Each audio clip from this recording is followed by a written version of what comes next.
ಅಂತ ಹೇಳಲಿಲ್ಲ. ನೀನು ವಿರೋಧ ಪಕ್ಷದ ನಾಯಕನಾಗಿ 3 ವರ್ಷ 3 ಗಂಟೆ ಅದರಲ್ಲಿ 2 ಗಂಟೆ ನಿಮ್ಮ ಗಲಾಟಿನಲ್ಲೇ ಕಳೆದೋಯ್ತು. 4 ಗಂಟೆ ಎಲ್ಲಿದೆ ಮಾಡಿದ್ದೀನಿ. ಸುಮ್ಮನೆ ಕೂತ್ಗಳಪ್ಪ. ಯಾರಾದ್ರೂ ಇದು first time I am hearing. First time I am hearing. ಯಾವ ಚೀಫ್ ಮಿನಿಸ್ಟರ್ ಇಷ್ಟು ಗಂಟೆಲೇ ಮುಗಿಸ್ಬೇಕು ಉತ್ತರನ ಅಂತ ಕೇಳ್ತಾ ಇರೋದು.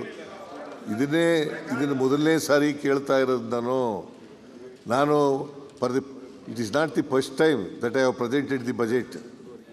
This is the 16th time I have presented the budget. ಅರ್ಗ ಜಾನಂದ ಚರ್ಚೆ ಬೇಡ. ಈಗ ಅವ್ರು ಮಾತಾಡಿ ಕೆಲವು ವಿಚಾರ ಹೇಳ್ತಾರೆ, ನೀವು ಪ್ರತಿಯೊಂದು ಕೂಡ ಉತ್ತರ ಕೊಟ್ರೆ ಆಗ್ತದ? ಪ್ರತಿ ಹೇಳಿದ ಮಾತಿಗೂ ಪ್ರತಿಯೊಂದು ಕೌಂಟರ್ ಕೊಟ್ರೆ ಆಗ್ತದ?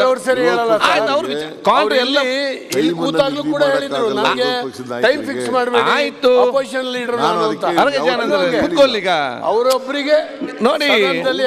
ಸ್ಪೀಕರ್ ಹೇಳ್ತಾರೆ ಪ್ರತಿಯೊಂದು ಸೆಂಟೆನ್ಸ್ ಕೂಡ ನೀವು ಕೌಂಟರ್ ಉತ್ತರ ಕೊಟ್ರೆ ಆಗ್ತದ? ಎಲ್ಲ ಯಾರಿಗೂ ಕೂಡ ಮಾತಾಡುವ ಪ್ರತಿಯೊಂದು ವಿಚಾರ ಸಂಬಂಧಪಟ್ಟ ಹಾಗೆ ಲೀಡರ್ ಆಫ್ ದಿ ಅಪೋಸಿಷನ್ಗೂ ಹೇಳ್ತಾರೆ ಎಷ್ಟೊತ್ತು ಬೇಕಾಗುತ್ತೆ ಹಾಗಂತೇಳಿ. ಇನ್ನು ಅರ್ಧ ಗಂಟೆ 1 ಗಂಟೆಯಲ್ಲಿ ಮುಗಿಸ್ತೀನಿ ಅಂತ ಹೇಳಿದವರು 2 ಗಂಟೆ ಆಯಿತು. ಸದನ ಇರೋದೇ ಚರ್ಚೆ ಮಾಡಲಿಕ್ಕೆ. ಚರ್ಚೆ ಅದು ಪಾರ್ಲಿಮೆಂಟ್ರಿ ಡಿಬೇಟ್ ಆಗಬೇಕು, ಪಾರ್ಲಿಮೆಂಟ್ರಿ ಸಿಸ್ಟಮ್ನಲ್ಲಿ ನಡೀಬೇಕು. ಅದು ಬಿಟ್ಬಿಟ್ಟು ಈಗ ನೀವೇನು ಮಾಡ್ತೀರಿ, ನಿಯಮಾವಳಿಗಳು ರೂಲ್ಸು ಇವೆಲ್ಲ ಏನೂ ಇರೋದಿಲ್ಲ. ಭಾಳ ಜನ ಪಾಪ ಸದಸ್ಯರುಗಳು ಬಂದಿದ್ದಾರೆ, ಮಾನ್ಯ ಸದಸ್ಯರುಗಳು. ಅವರೆಲ್ಲ ಏನು ಮಾಡ್ತಾರೆ, ಮಧ್ಯೆ ಎದ್ದು ಹೇಳ್ತಾರೆ. ಮಧ್ಯೆ ಎದ್ದೇಳಿ ಮಾಡೋಕ್ಕೆ ಕೂಡ್ದು ಏನೋ ಒಂದು ಸಾರಿ ಈಲ್ಡ್ ಆಗ್ತೀವಿ, ಇಲ್ಲ ಆಗೋದೇ ಇಲ್ಲ ಅಂತಲ್ಲ. 1 ಸಾರಿ 2 ಸಾರಿ 3 ಸಾರಿ ಆಗ್ಬೋದು.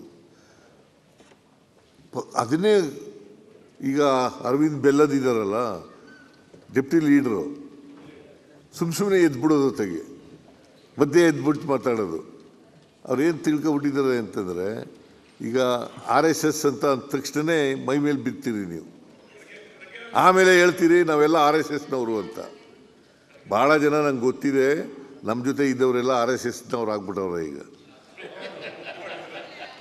ಈಗ ಈ ಅಶ್ವಥ್ ನಾರಾಯಣ RSS ಯಾವಾಗ ಆದ್ಯಪ್ಪ? ನೀನು ಡಾಕ್ಟರ್ ಆಗಿದ್ದವನು ನೀನು